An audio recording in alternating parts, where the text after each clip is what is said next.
to talk at you or at the camera? You don't have to look at the camera. You just we'll just talk.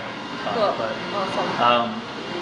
so again, first of all, thank you for doing this. Oh my God, thank you for having me. And Thank you for having me at your local at my shop. no, I feel like this could be a place that you would film in maybe, but Totally. This is sort of, well, I don't want to give anything away, but maybe this will air afterwards, which is in episode 9, my character Hannah starts to work as a barista. Okay. So I feel like I have a new appreciation after my technical training. Right. I have a new appreciation of the challenges of this job. Working was great. Well, I think off the bat, I just have to say I guess confess I didn't think I guess sort of just demographically that this was going to be something I was going to go for, girls. But I got hooked and I watched them all like in a row. So, I'm so glad. And you know, I mentioned to you, I feel like we're very close in age, and I feel like I'm learning a lot from it too. You know, it's probably so. Anyway, I just want to thank you for I'm doing always it. so psyched when a boy is into girls. Right. Even if it's a 25-year-old boy who can sort of fit into the target demographic, it still feels like a triumph. So thank you. Oh, absolutely. And I guess I wanted to just begin because with your parents, because we see surrogate parents of yours, I guess, in the show and in Tiny Furniture, The Real Deal, and just seems to be something that's very important to you, your relationship with your parents. Has it always been that way, and did you have a sort of a happy childhood with them? You know, I've always been really close to my parents to a degree that I think it took me a little while to realize what wasn't normal about it. I mean, we'll use the term normal loosely, but sort of to realize that not everybody, like, their first reaction to good news wasn't to call their parents, their first reaction to, like, a heartbreak wasn't to call their parents, their first reaction to who wants to hang out today wasn't to call their parents.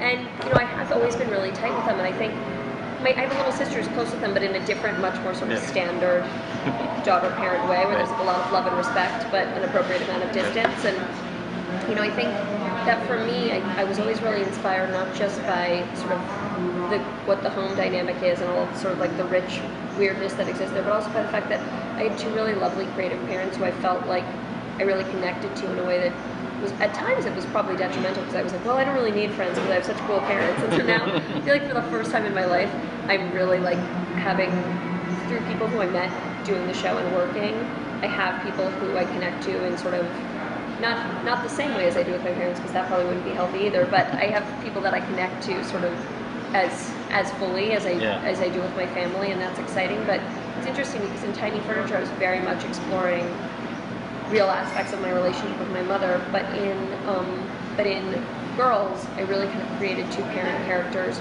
who were quite far away from who my parents actually are. So that was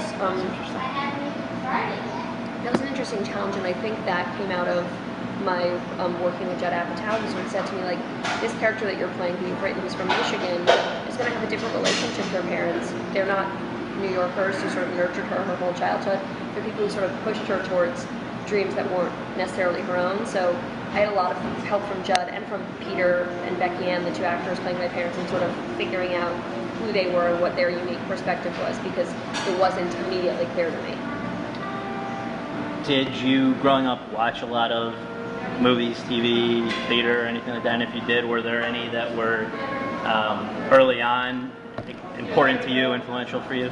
I was always, from the minute that I was permitted to watch TV, I was really excited about it. I mean, I think my earliest TV memories were like, I did Nick at Night. Like, I was completely obsessed with Nick at Night, and so my parents would let me stay up till what seemed really late, which was 7:30, and watch. So I remember Nick at Night came on starting at 6, and I would watch like the triple whammy of like Bewitched, I Dream of Jeannie, Partridge Family, completely addicted. Then I started watching Full House. It was just like done for me. I was just like, I can't believe things this magical exist in the world. People this interesting. My favorite day of the week was Tuesday, because there'd be the Full House rerun on TBS at 6, and then my parents would let me stay up for the new Full House at 8. So you'd like know all day you were gonna get double Full House. And I just like, there was something about the sitcom sort of dynamic and world that was just so, it didn't reflect anything I knew or understood. Like, it wasn't like when I watched TGIF or when I watched Nick at Night, I felt like a clear connection to the characters. It was more, because I've never really seen a show, and this might have been part of the impetus for creating Girls. I really felt like it was like mirroring my reality back at me. That didn't keep me from being totally fixated and like dreaming of a world where every 6-year-old had a really good punchline or whatever. And later in high school, I watched tons of TV. Like it felt like in some way to like stay alive, and I loved everything from My So-Called Life to Felicity to I loved Popular. I would watch old Mary Tyler Moore. I watched All the Strangers with Candy. I was obsessed with SNL. I remember crying because we once got home from my grandma's house so late that I missed the opening monologue. So there was a lot of TV watching and then I also spent a lot of time like at the new releases, Shelf and Tower Video. My parents were always letting me rent like high art or like movies that I just like shouldn't have been allowed to see when I was 12. And like what kind of stuff? Like I would, they would let me, what did I watch really early on? I remember them both being like 6 and me being like, can I rent A Fish Called Wanda? And my parents were like, absolutely. And then I also would watch like, I remember watching like Manny and Lowe or like lots of like Sundance Circuit 1995 movies, Gas, Food, Lodging, and like, I'm like, there's definitely people doing it in this, and my parents just being like, but. By all means, yeah. So when along the line did you start writing, and then just even I guess just for fun, even just when, because that clearly it seems like it's something you've always enjoyed. Well, maybe it's been cathartic, but it seems like you enjoy it. I do enjoy it. There's days I enjoy it more than others, but for the most part I really enjoy it.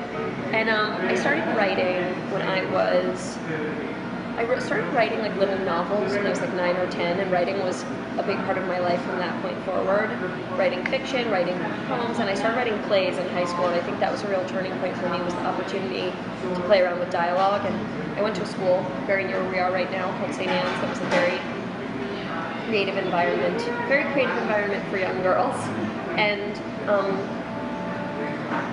young boys. It was like it's not a religious school, it's an art school, and there was an amazing playwriting teacher named Nancy Fels-Garrett who was just really kind of nurtured that part of me. So I kept writing plays and stories, and I went to college and became a creative writing major. And one day it just sort of occurred to me that movies exist. I'd always been obsessed with movies, but that there was a person who wrote the movies. Like suddenly I was like, oh, that's one of the jobs. And I immediately wrote a couple of short films that I shot during a summer break from college, and it was just like, it felt like everything that had ever interested me had sort of combined into one perfect vocation.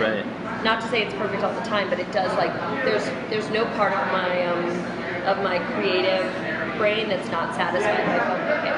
And it seems like whereas you could have gone towards more theatrical stuff, you opted for TV and film, and I read in one of the interviews part of that was because there's a permanency to it. Like people will see it. I honestly think it's a little bit my like Woody Allen obsession with death coming out, where I'm just like, I don't want to do something that's going to disappear. Disappear is the saddest thing that can happen. And I think it's part of why I have such a powerful reaction when I go to the theater. Because when I do go to the theater, it's like, to me it feels like a good play is like the highest art form, because it's like all these people working selflessly to like give you an experience you will never have again. But it's like I'm almost like too neurotic and obsessed with like the fleeting nature of life to really embrace it myself. The other component, I guess, that sort of brings both the writing and just the filmmaking and all that together, that seems to be a thread of yours, is that you're funny. I mean, in a humorous. No, I mean, definitely. It's and I just wonder where along the line you realized that, because I think probably that would have been an important moment. Well, it's funny because I never thought of myself as like a funny person, and in some ways, I guess I must have, because I actually did some stand-up comedy stuff in high school. Like I went to stand-up comedy class, which is embarrassing to admit. So there clearly must have been a part of me that felt that was, an itch I needed to scratch. But I would write this like super earnest poetry and really intense short stories, and I'd say things that felt really emotional to me, but people would still laugh at them. So I was like, oh, whether I'm trying to be funny or whether I'm trying to be serious, it still seems to be eliciting the same reaction from people. So I better just like follow that. And I have found that like for me, the most emotional way to express myself has ultimately been through humor, but I never sort of thought of myself as like a comedy writer by art or by nature. So for people who are now getting into girls and may want to go and look at the other stuff that you've done, can you explain what Tiny Furniture is and how it came to be? Because I think it's in a lot of ways sort of foreshadowed what we're now seeing with girls. Totally. Tiny Furniture is the second feature film I made. I'd made like a 60-minute movie called Creative Nonfiction, which was now actually on the same DVD as Tiny Furniture, released by Criterion, so they can be seen together as one weird mass. Nice. But I made Tiny Furniture when I was 23, and it's an very independent, very lo-fi narrative film about a girl who's recently come home from college and is sort of figuring out what her life is going to be like in the few weeks immediately out of college, when she's sort of starting to navigate what am I going to do professionally, what am I going to do personally, and she has this really powerful and mixed relationship with her mother and her sister who she lives with in downtown Manhattan. So whenever I haven't said the log line in a while, and I realize whenever I describe a movie, it sounds like, so it's a movie where nothing happens, and it's about nothing, but it was super autobiographical, and my real mom and my real sister starred in it. In your apartment, right? In my real apartment, my family's real apartment that I've only recently moved out of. And for me, it was really a way to sort of turn this really kind of challenging period, my first year out of college, into something that felt like art. And something that felt like it could kind of give.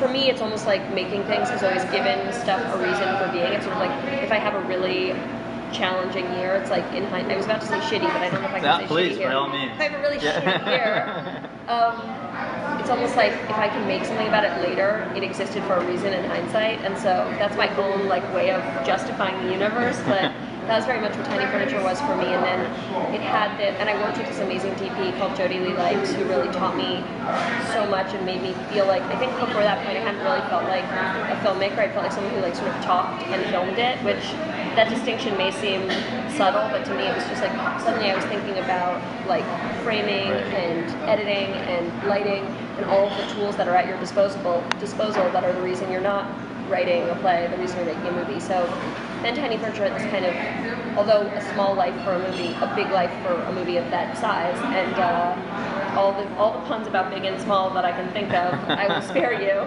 No. Then that led to making Girls, and Girls is very much about the moment. Again, these all seem like such minor distinctions, but it's about that moment after the moment when you first get out of college, where you're like, okay, I've realized that like I'm not going to be accepted back into the womb, so now what am I going to do with myself? Right. And do I still love my friends in college? Am I just friends with them because I'm too scared to meet anybody else? What does the world have for me, especially like graduating during a recession? So it's very much the next step for someone that age. The thing that I think, from what I've read, initially impressed a lot of people, including Judd Apatow, was that just the quality of the film. He didn't know anything about the backstory of it, from what I understand. He didn't, know anything about you. Just that it was isn't this great? I guess he said something like 20 minutes into it, he had told one interviewer, and so. But then the thing that really not secondarily, but the next thing that really impressed a lot of people is the fact that you kind of did this all of your own initiative at such a young age, including, and maybe you can just talk about the fact that the fundraising that you had to do to make a movie, the fact that you then brought it to South by Southwest, where you, I guess, had been a year before, and just all of this stuff. How did it come together in that sense, and did you ever imagine that it would catapult in the way that it did? I never did for a second, and I think that the movie came together because I had been making films independently, just making little shorts, and it's almost like I'm looking at your flip cams, and it feels very reminiscent to me because I would like set up my little camera on a tripod, hold up a tiny boom mic, force my friend to stand over there and hold a lamp. Like it was really like, when I watched that movie Super 8, I really felt like the dictatorial, like 13-year-old directors in it were very close to my heart. And so when I decided to make Tiny Furniture, I knew that I wanted to do something with a slightly bigger budget, but I wanted to keep the same intimacy of what I've been doing. And I just thought if this goes, I'd been to South by Southwest with my first feature, so I thought if this goes to one film festival and 100 people see it, I'll be happy, and it'll give me the impetus to make the next one. And it ended up having much more of a life than that. And I think that a big part of that was the leap in sort of production quality. I think working with Jody and his sort of exacting eye, and the fact that he had spent so much time shooting on film, there was suddenly like a thoughtfulness to the compositions and a studiedness to the entire thing that was sort of maybe a little surprising to people, considering it was a movie sort of that could fall into the sort of what had has been unfortunately deemed like mumblecore. I was just gonna ask you about that. So yeah, go ahead. I brought it up. You definitely teed it up perfectly, because I mean, there are a lot of people look in and they say, okay, for the most part, amateur actors involved, digital, lightweight equipment, not necessarily entirely scripted. Is that right? A lot of improvisation. Well, there is a fair amount. I'd say Tiny Furniture says like it was. I always write a really clear script, but I always give my actors license to move around, and I think that's really important. Even if we end up using 1% of the improv that we've done, I think it gives everybody a sense of freedom and just increases the creativity level on set, and also like a few of just the best lines of every episode will undoubtedly have come from someone's weird brain. Well, okay, so but at the end of the day, you say not mumblecore. That's what it's funny.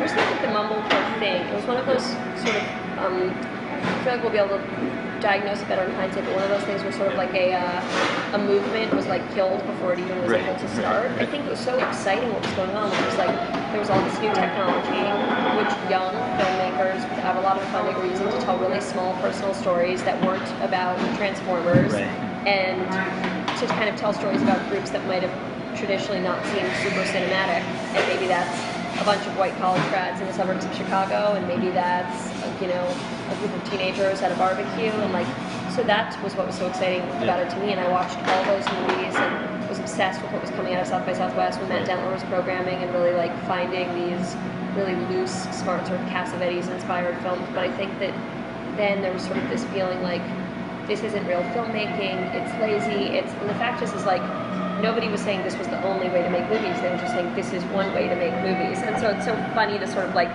to look at the sort of lifespan of Mumblecore, like the excitement, the rage, the death. People saying this isn't Mumblecore, and then most of America going, I've never even heard this term. But for me, I think that how I would distinguish my movie and my work in general from that world, because I'm definitely influenced by it. And like Andrew Bujalski's one of the filmmakers who made me want to make movies. I love Joe Swanberg's work.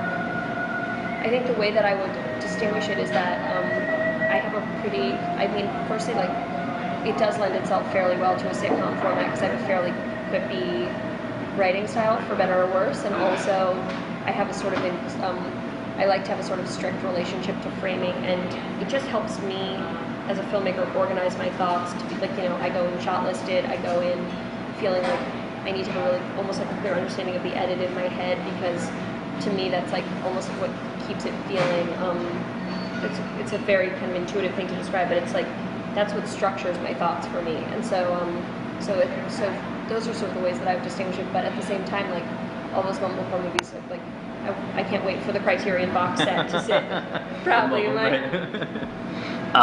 okay, so with girls, well, first let me ask you this: after Tiny Furniture, after all the commotion around that, what was your outlook before Girls? Now you're saying I've just had this great sort of triumph, but where do I go from here? What was your thought process? My thought, it was very, like, I got involved with Girls with HBO very quickly after, I'd already shot I was in the process of shooting my pilot when Tiny Furniture was released in theaters. Really? So I really and I knew that TV was somewhere I wanted to be, and I didn't know, I kind of didn't dare to dream of something like this. I think that I thought that TV would sort of be like, maybe I could get a job as a third staff writer on How I Met Your Mother. Like because I knew it was a place that people who worked in independent film somehow managed to make a living, and I just was like, I just want a small apartment and like maybe to be able to afford to have a dog. Like I just had, and I was like, I would have been happy to sort of like keep making little movies and teach, gender and women's studies and to do. But I also had this pop cultural itch and this obsession with television and this feeling like I sort of understood the medium in some way. And so starting to work with HBO, I just kind of, it felt very like a share or whatever. It felt very, to use a reference, Camper Muff. Right. But, so anyway, it was really exciting. And I think my first thought after Tiny Furniture was just really like, I hope this means I get to do this for a long time. Like it felt like, I was so like, I think having two artist parents, I'm so aware of like the constant ups and downs of a creative life. So I was sort of like, well, this happens, and then next week I'm back to being a babysitter, and I'll just have to deal with that. That's just what my life's going to be. Like I was already predicting my own doom, and so this has been really remarkable. How did it end up at HBO? Was there a process of showing it or pitching it to other people as well? Or I actually had a blind script deal with HBO, so they kind of bought not even these characters, but the loosest idea about the sort of type of world I wanted to write about. I mean, they were so trusting. I sort of went into the meeting and was like, you know those girls who are like always on Facebook and they're like really bold on Facebook, and kind of in their private lives messing everything up, and they've got jobs they're not that good at, and they've got boyfriends they don't like that much. Like I basically described like the most anticlimactic, depressing universe, and HBO was like, we're in. Like I was just like, who are these people?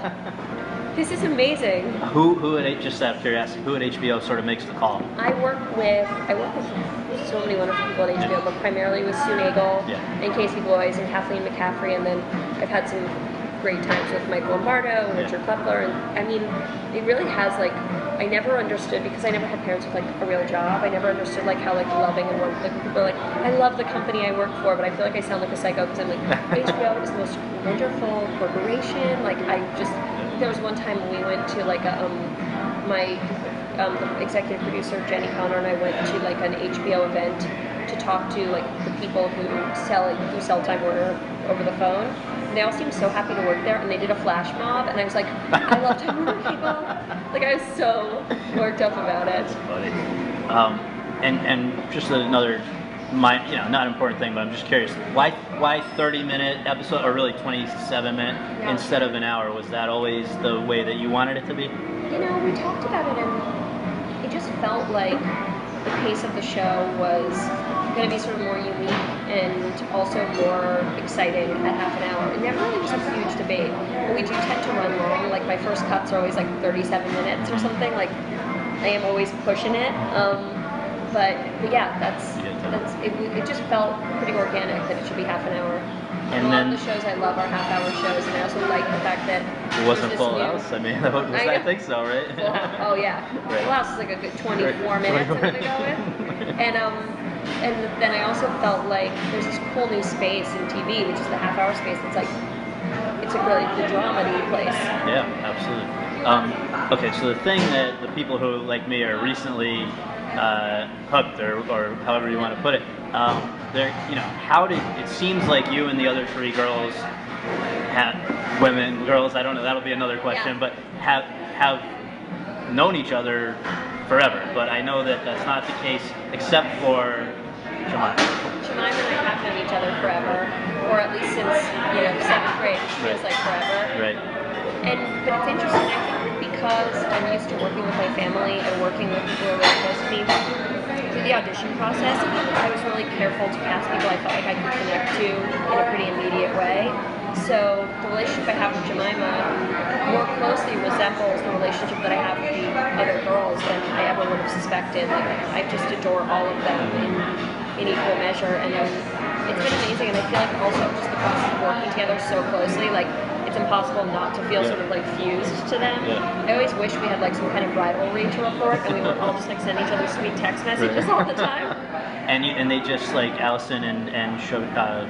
Zasha. Sorry, confused the two. Zasha, whose name is just one of the great mysteries of the Western world. Did they just sort of audition, or did they? They did. They both auditioned. I saw Zasha on tape.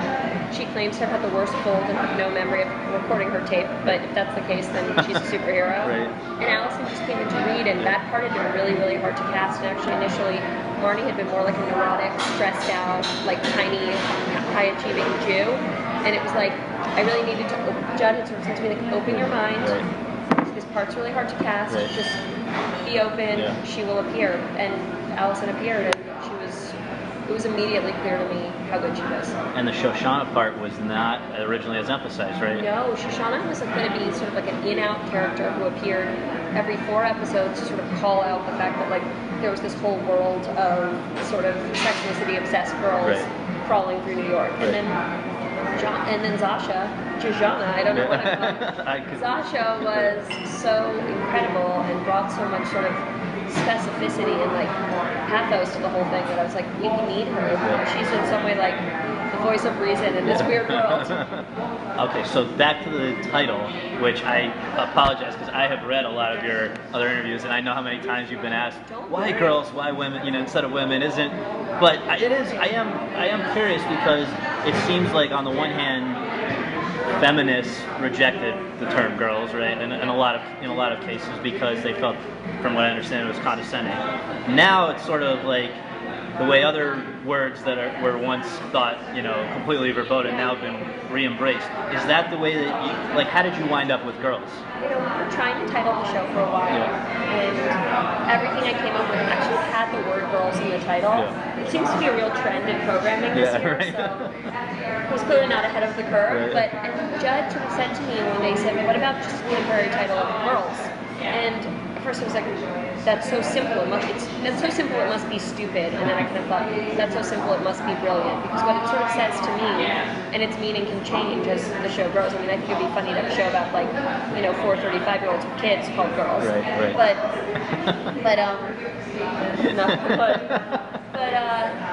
I think the thing that became really apparent to me really quickly was that the title could sort of prove the fact that these women are really unclear about what phase of life they're in. They're not girls, not yet women, and they would sort of be offended if you were to treat them like they were immature, but even more offended if you were to act like they were old enough to have adult responsibilities. So it seemed like the way they might coin themselves, and like there was a certain level of irony to it, and so it was exciting to me, and I liked. As my friend Mike Birbiglia, who's on the show in episode 2, said, guys will go, I like girls, and girls will go, I'm a girl. It's like, perfect. So, I guess you, in interviews that you did, I think, in some cases between Tiny Furniture and Girls, I think you had, in between that period, is that when you had done, for instance, Mildred Pierce? I did Mildred Pierce. And the reason, why I'm bringing this up, because I think, maybe, you had a great quote. You were saying that, just basically about the fact that, I don't know, I think you were being overly hard on yourself, but just about, you didn't think necessarily that highly of yourself as an actor in terms of your range. Is that right? I was truly horrible in Mildred Pierce. There's no denying this. My head was cut off. You can't see it. I mean, I wish it was the kind of thing where it's like all my friends would be like, no, you were great, you were just self-conscious, but it's like, I felt like this, which I was like, I'm a director, so I know if I'm not giving someone what they need, and I was not giving Todd Haynes what he needed. Luckily, I was a small enough role that it didn't really matter, and he could just cut off my head. Todd Haynes, if you ever watch this, I thought the show was brilliant. I think you made the right choice by cutting off my head. I remain a huge fan. If you ever want me to play something exactly like myself, I will do it for you all day and all night. Or maybe I could play like different kinds of annoying girls. I just wasn't good at being a nurse in the 40s. Do you generally, though, as an actor, do you feel that you, like, there are plenty of actors who are great at a specific thing and maybe choose for whatever the reasons not to do things very different from that? Is that the way you would look at it yourself? Probably, I didn't think of myself as an actor for such a long time. I sort of just thought, like, my friend Greta Gerwig, who's an amazing actor. Mumblecore. She's Mumblecore queen, who's now proved that she can do a lot of other things. And she's amazing. And she once said to me, she really made a lot of sense to me. She was like, well, maybe you don't feel like an actor, maybe you just feel like someone who can read your own words. And I was like, that probably sums it up perfectly. And so I think that I was always loath to sort of give myself any actorly label. Didn't really feel real to me. And I also think that, I'm not possessed of a tremendous amount of range. It's pretty clear to me that I'm basically like able to do different versions of a Lena Dunham-esque character. And maybe that will change as I get older, or maybe I'll stop. Well, there seems to be a demand for a Lena Dunham-esque character, so it's all right.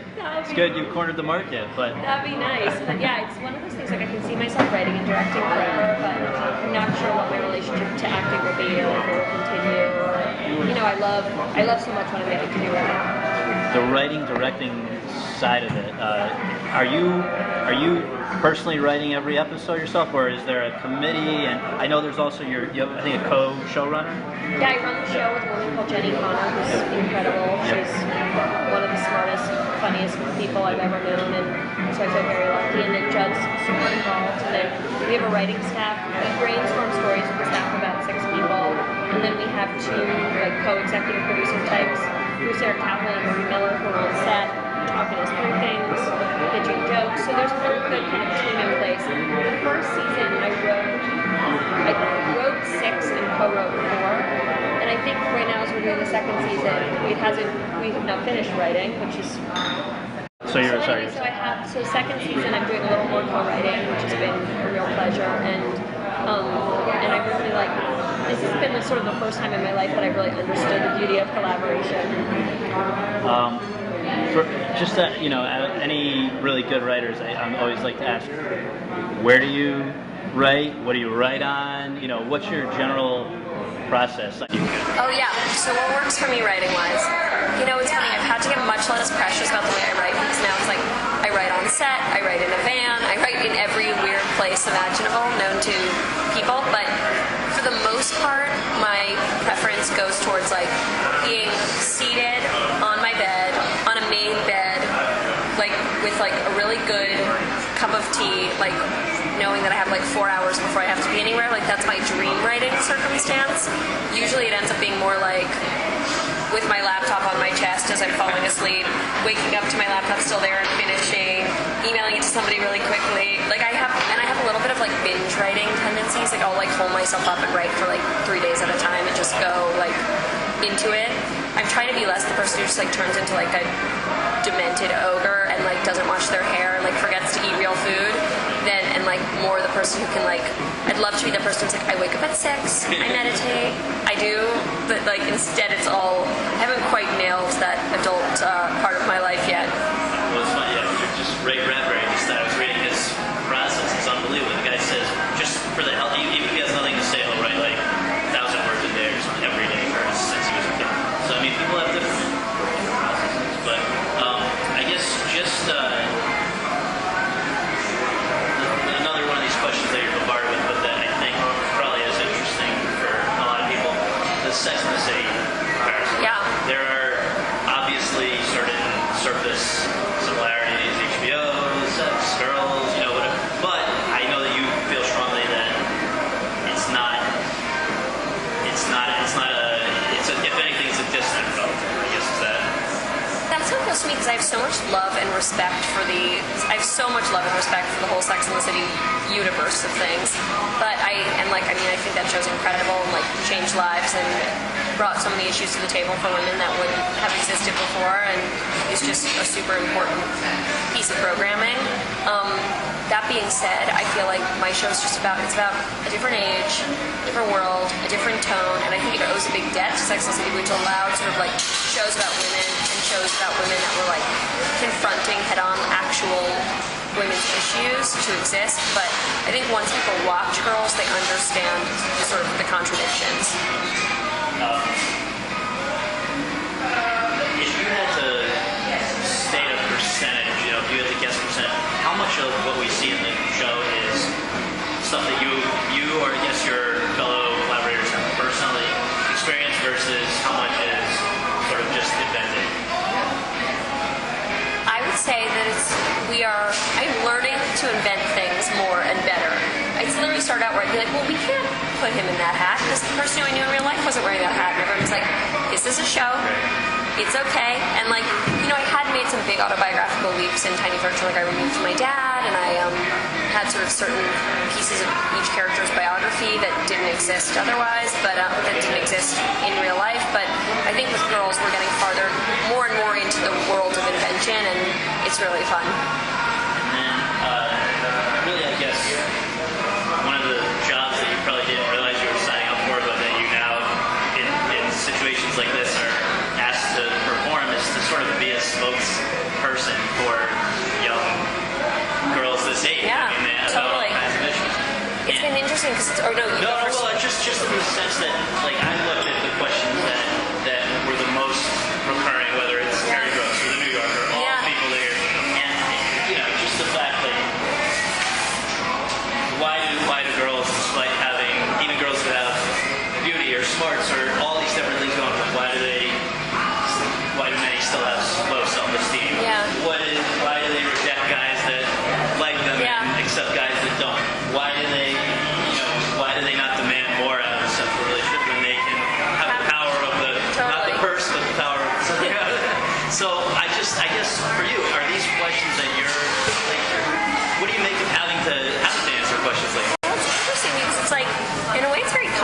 because I always thought of myself as kind of a weirdo. So the idea of people like thinking that I had anything to offer, like on a mass generational level, is like shocking and kind of thrilling to me.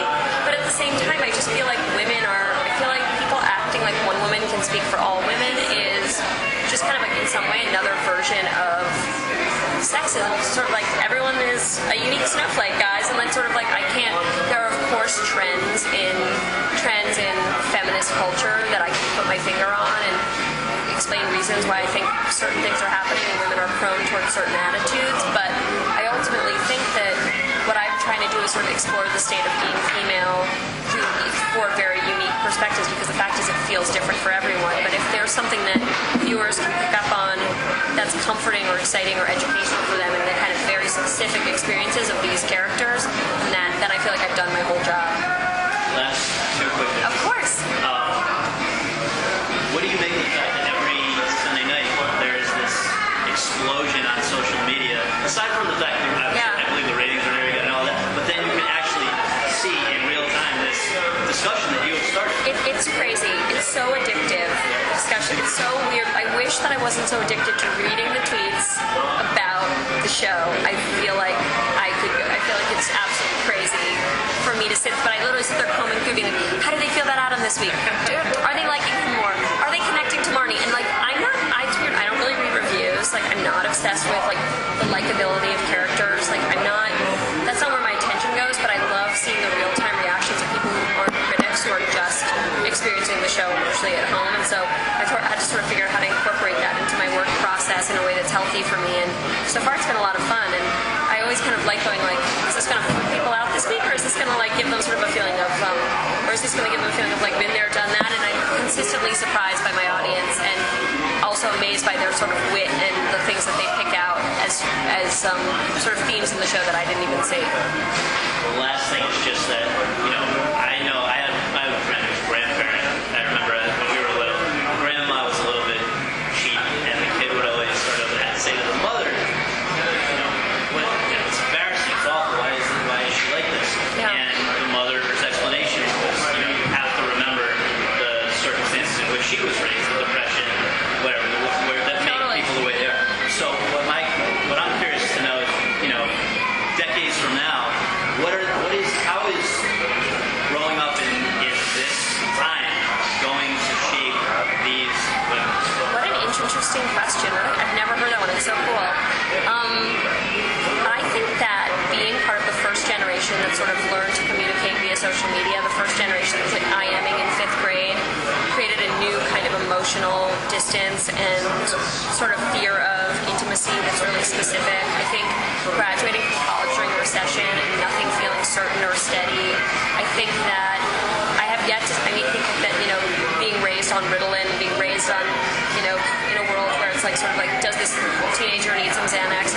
We have yet to see what that's going to do to people. So I can't define what the character of these women will be when they're older, but I do think that all of those factors will be, I just think about who I am, like raised on the internet.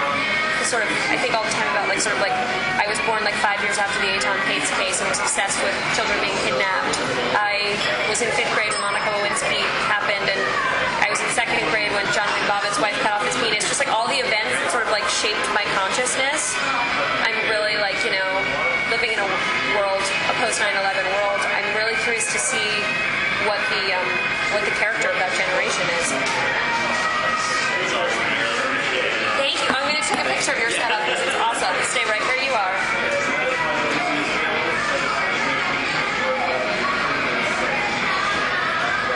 This is perfect. This looks so good.